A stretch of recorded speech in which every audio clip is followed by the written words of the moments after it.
All right. Welcome to another edition of Shabbat Lounge. This is Matt. And Jake here. Coming to you with another Torah portion. And Jake, what are we on here? This is week 49, and I believe it is called Kititzi, like the fly, the tsetse fly. Teensy tiny fly? There's a thing called a tsetse fly, and that's what I always think of with this one. But no, really this is when you go. What's a tsetse fly? It's like a little gnat kind of thing. Oh. Huh. I don't like those. No, it's bad news. Yeah. Okay. So when you go. Deuteronomy 21:10 through 25:17. Right? So just four chapters. Pretty short and sweet. That's right. So you can check out Sabbath Lounge and go to Torah portions there on the top, and you'll be able to find exactly this information. Right. And just Google Sabbath Lounge. That's the easiest way to find us. And we appreciate it if you share this, like it, tell someone else about it. That's right. All right, so Jake, we'll get right into it. And so there's this concept in here at the beginning about how to be blameless and how to be like Abraham, how to be blameless, perfect, how to live out this love of people, community, how to take care of children and animals. And when I think of Abraham, I think of hospitality, and that is something that you see in the beginning of this Torah portion about taking care of people and just basically good manners.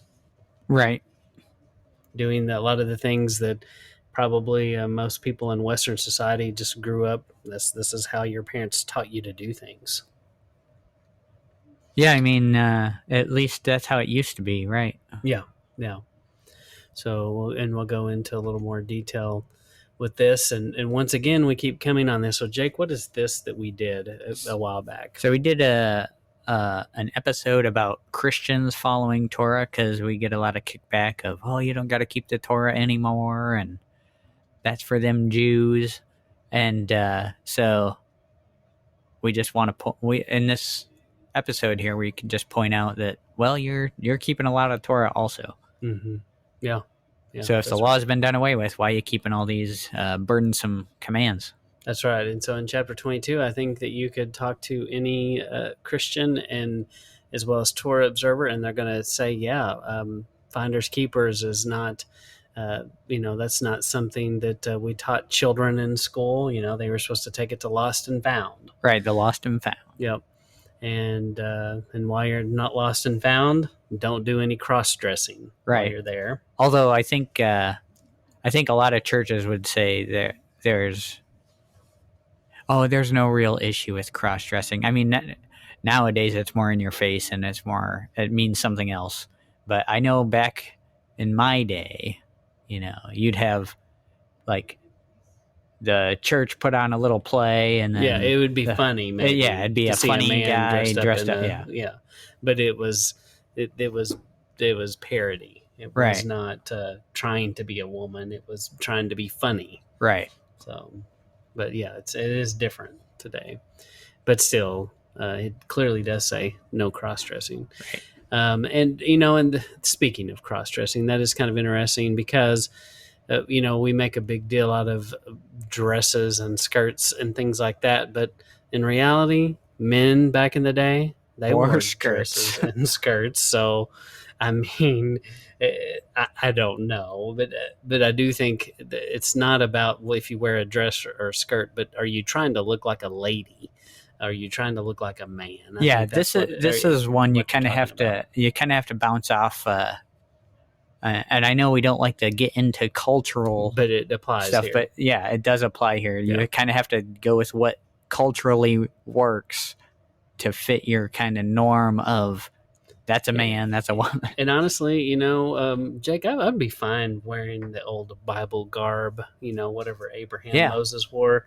It seems like it might be pretty comfortable. So, but put something in the comment if you think that would be interesting. So, it definitely would make you stand out today if you went around wearing something like that. Yeah, your tunic with your linen boxer shorts and all that. Yeah.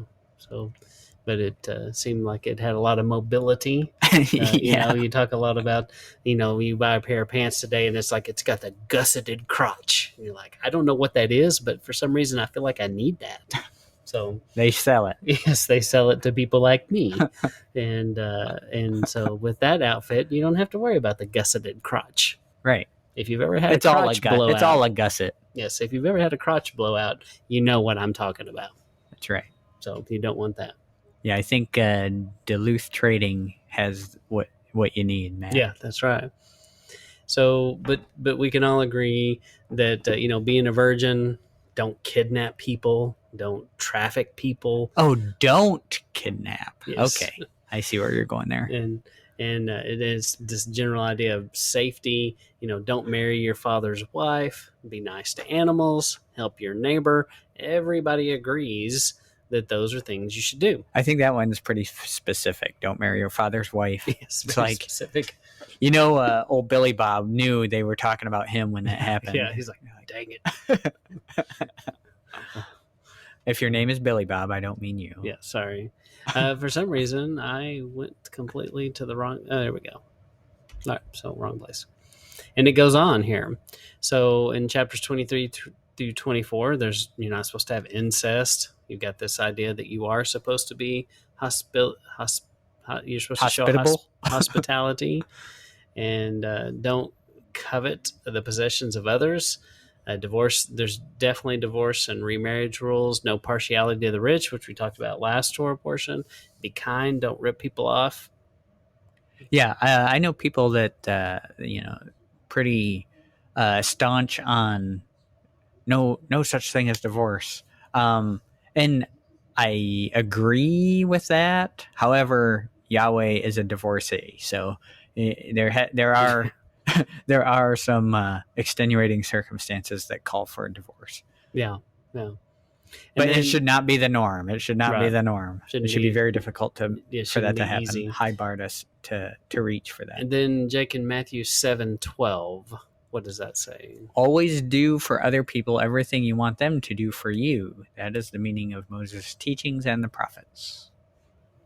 So this concept, just to encourage you to realize that we do have this in common with our fellow believers about there's a lot of things that we're all following Torah with, and just not everybody acknowledges it. Lots of overlap, yeah. But they still do. So, and you might start an argument if you bring that up. But anyway. So then in 22:9, it talks about diverse seeds. And so we have this conversation. What is diverse seeds? So, Jake, do you think diverse seeds, does that mean that we can't plant a field, that we can't plant a garden? Well, let me read it here real quick. You shall not sow your vineyard with diverse seeds, lest the fruit of your seed which you have sown and the fruit of your vineyards be defiled. So it's like, yeah, it kind of sounds like he's saying, don't put a bunch of different seeds out in your plot, or they'll intermingle and you'll get bad news. Yeah, I think this one is definitely something to think about because if I believe creation, you have to look at creation, at what Yah made, and he made a diverse seed. He also made the animal kingdom diverse. And when you look at the woods in a wide open space or anywhere, that man hasn't touched, you've got mixtures of different plants and different seeds and different grasses that intermingle. Yeah. And it doesn't seem to be a problem because we talk about different varieties of grass coexist in the same space. Right. And it doesn't seem to be a problem. So even though they're both types of grass, they are different and they coexist. Yeah, so there's definitely something else kind of going on here. It's not just saying don't plant your basil next to your tomatoes.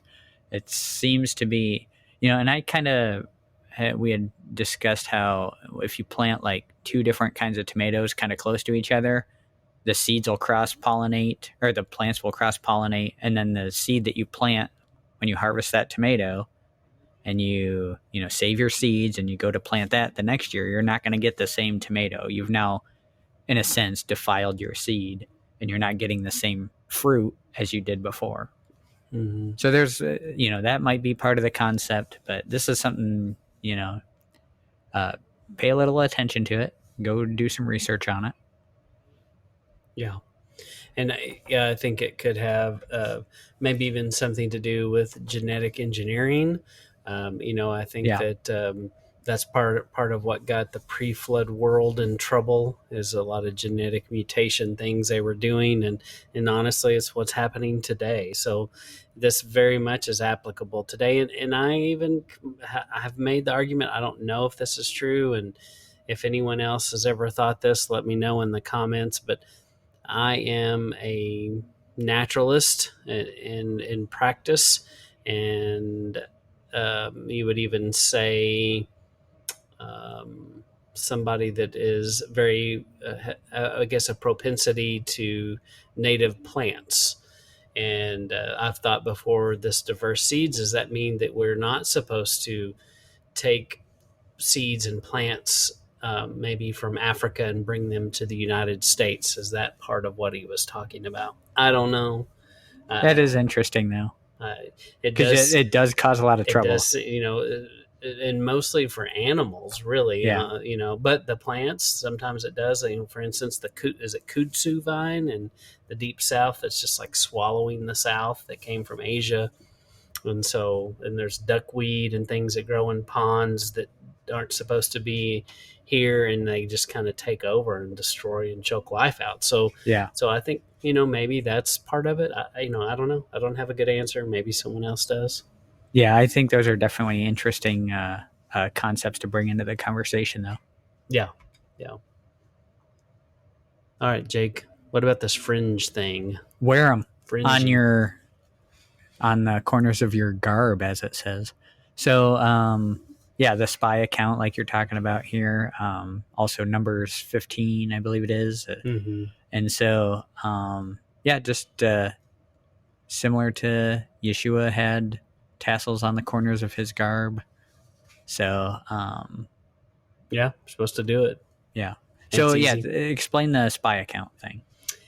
So yeah, you don't see that commandment until the good and bad spies. The 10 bad ones and the 2 good ones, and it's after that account when they give the bad report or the false witness about that. That's when he says, "Hey, you're going to have to wear these to help you remember to keep the commandments and remember who I am." And that's where we see him Yeah. pop up. So that's just interesting. And Jake, there's this concept. There's actually this song I really like, and you can find it in Spotify, and it's that there are no more bastards. And I believe that there's a principle here that we find in 23:2 that there are no bastard children in Yah's kingdom. What do you think that means, Jake? I think that it's saying that everyone in Yah's kingdom has a father. Yeah. Um, And if of a you've correct, joining. if you are truly a bastard children and a bastard child in God's kingdom, then who's your father? Or where did you come from? Yeah. It wouldn't be a good thing. So, because you're Right. saying Yah is not your father. Exactly. So because you read 23:2, and when you're new in Torah, you're kind of like, oh my gosh, she's so harsh. And but I think this is the principle, and this is the concept of why they couldn't serve. It's because there shouldn't be that in the kingdom. Yeah, and let me just read it because it'll come up in a later slide, and we'll kind of come back to this. But it says, "A bastard shall not enter into the assembly of Yahweh, even to his 10th generation shall he not enter into the assembly of Yahweh." That's pretty harsh. Yeah, that's a long time. Yeah, 10 generations. Mm-hmm. And then Jake 23:24. All right. If you go into your neighbor's vineyard, you may eat as many grapes as you like until you're full, but never put any in your basket. If you go into your neighbor's grain field, you may pick grain by hand, but never use a sickle to cut your neighbor's grain. So Jake, explain the difference between picking grain by hand and using a sickle. Yeah, so when you're picking it by hand, you're just grabbing something to eat. It's not like Could you say fast food? Like it's going like through the fat. Yeah, drive-through. you're going through the drive-through. Exactly. I mean, they didn't have a shop on every corner to just go grab a bite to eat. Put a It took put it like a little hamburger Happy Meal thing or something in the comments if you heard that. so exactly. So, but if you're going out with a sickle to your neighbor's grain, you're harvesting that, and you're going to either sell it or now you're stocking up. So yeah. this is Now you're like, stealing. yeah, you got to remember, almost everybody was starving back then, Yeah, all the yeah. time. Yeah. Well, it was there. You know, that's a good point. You know, that's why Yeshua says, look at the birds of the air. They don't worry. They don't fret about where their food's going to come from. That he kind of made us that way. And he did put a lot of food here on the planet for us.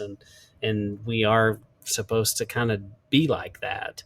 But, you know, especially in the ancient world, you know, when you went on a journey, this is part of good manners. This is, once again, how do you love your neighbor? And when people quote that in the New Testament, like, you just love your neighbor.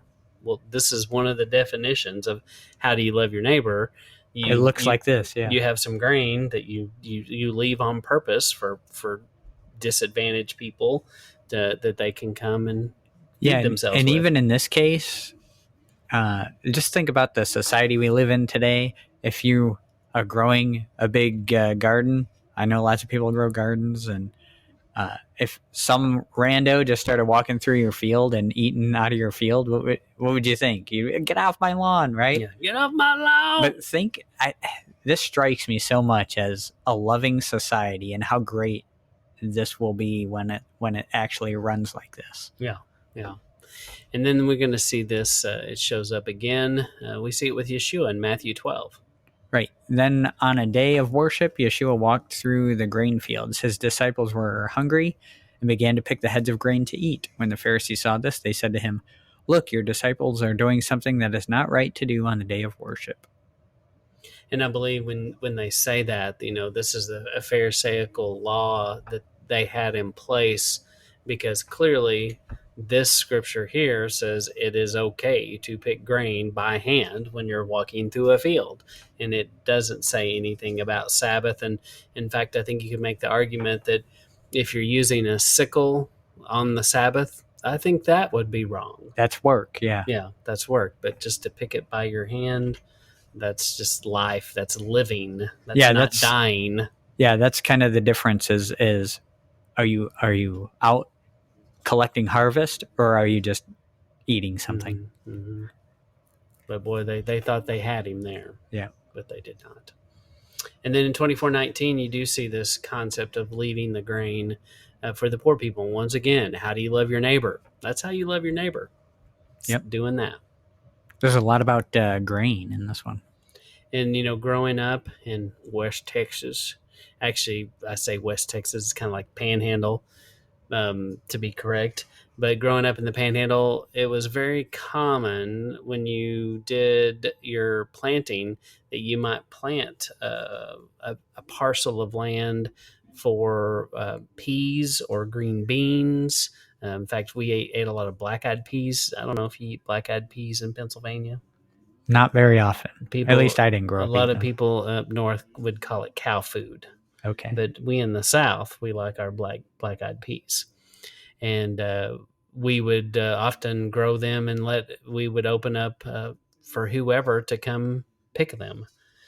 And that was a common practice. You know, we would do it, our neighbors would do it, and every year, I think just being good manners, you know, people did that back in the day. Yeah, and they may awesome. still do it. Did you have a lot of people turn up? Yeah, we did. You know, my great grandmother, you know, she always knew old so and so, you know, he grew this year, and he said we could go pick it, you know, and we'd go into his field one evening and we'd pick some. So, and people would come to our place and do it sometimes. Yeah, nowadays that sounds like a good way to get shot. Yeah, to go on someone's property and start eating their food. Yeah.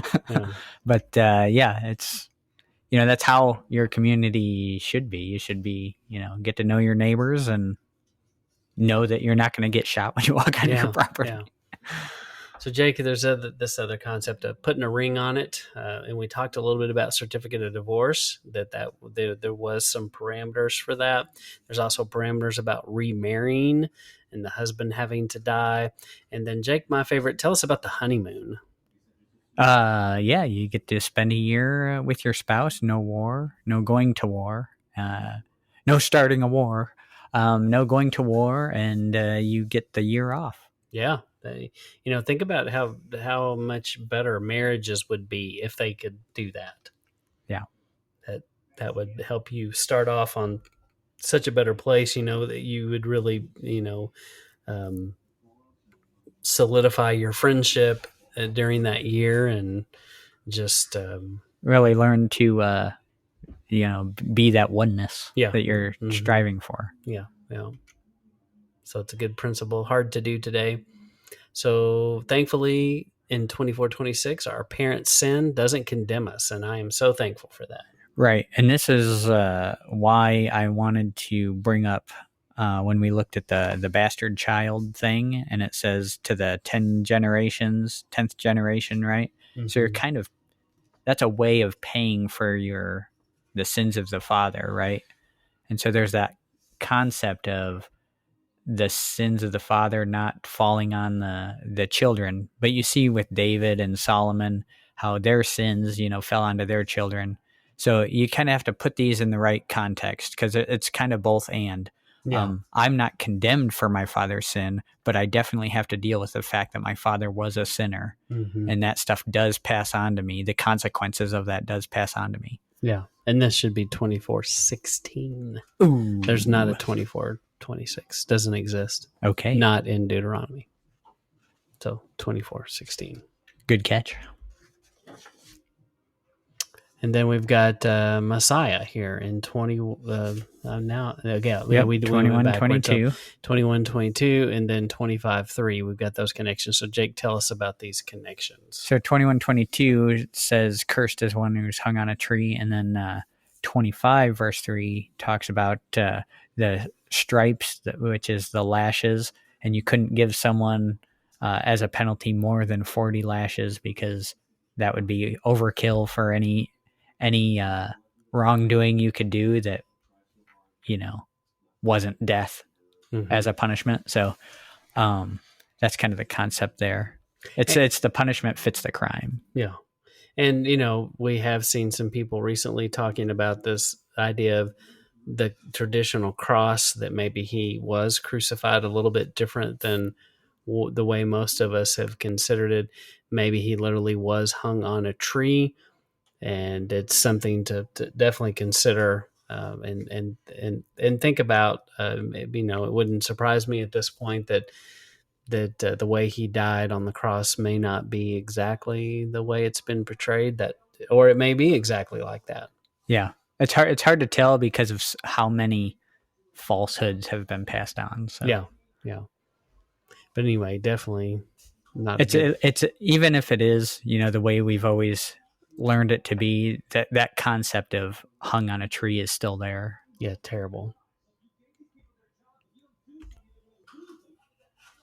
And then 25:4, don't muzzle your ox. Don't muzzy the ox. That's right. And then 1 Corinthians 9:4 kind of repeats and echoes the same thing, and that got it from 25:4. Yeah, so that says, have we not power to eat and to drink? So, yeah, one of the things I think about with this is, you ever hear the saying, I like my way of doing something better than your way of doing nothing? No. Well, it's the idea of, if you're going to come criticize the way I'm doing it, at least I'm doing something to affect the change, right? Mm-hmm. You're sitting over there just Monday morning quarterbacking me, Yeah. So if you're going to, so that kind of to me fits into this idea of don't muzzle the ox while it's treading the grain. I'm doing something. Stop trying to stop me from doing it because you don't like the way I'm doing it, unless you can come up with a better way of doing it. Mm-hmm. It's that kind of thing. Yeah, that's good.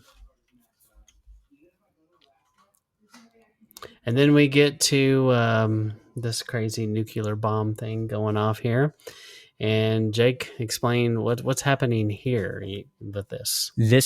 So we're talking about the Amalekites, or some say Amalekites. I've heard that phrasing also. I say Amalekite. But anyway, so the descendants of Amalek were the grandsons of Esau, and they were told, "Hey, destroy all these folks." And there's the concept of Jacob I loved and Esau I hated, and this was interesting because this was before Esau had even committed any kind of sins. I believe is when this phrase is that time frame that this phrase is discussing that Yah says. So it's definitely another one of those we talked about last week. There are certain people that he tells them to destroy, and this is one of those groups of people. Yeah. And just tells them to nuke them. And I believe we've about come to the end of the Torah portion of When You Go. Right. Ki Tsitsi Fly. We're week 49. Deuteronomy 21:10 through 25:17. And if you haven't read this week's Torah portion, it's time you did. Yep. Go read it and give this video a like, subscribe, thumbs up, subscribe so you can get all the follow-up videos that we put out and catch all of our wonderful content. That's right. And if you want to find Torah portions in a handy place, just Google Sabbath Lounge Torah portions and you'll find all the Torah portions right at your fingertips. It's Torah portions made easy with a little help from our friend Joshua Myers, and he provided the artwork on those pages. But hopefully you can find that useful, and that's why we did it, just so your group can have an easier study. Right. But we encourage you to continue to share this and tell other people about Sabbath Lounge. And also I'd encourage you to pray a prayer with us, and that is a prayer for our children and the people that are connected to us and our extended families. And our prayer for children that we know is that they would love Yah more than the world, that they would love and seek Yah the way a deer pants for the water. And so right now at this time in our recording, it's hot and dry in Texas, and it's pretty easy to understand how a deer would pant for water. And that's exactly what we want for our children. We want them to seek him more than they seek the world. And I think if we would all pray that for our children, things would go better in the world. That's a good point. So we appreciate you stopping by and listening to Sabbath Lounge. This is Matt and Jake signing off.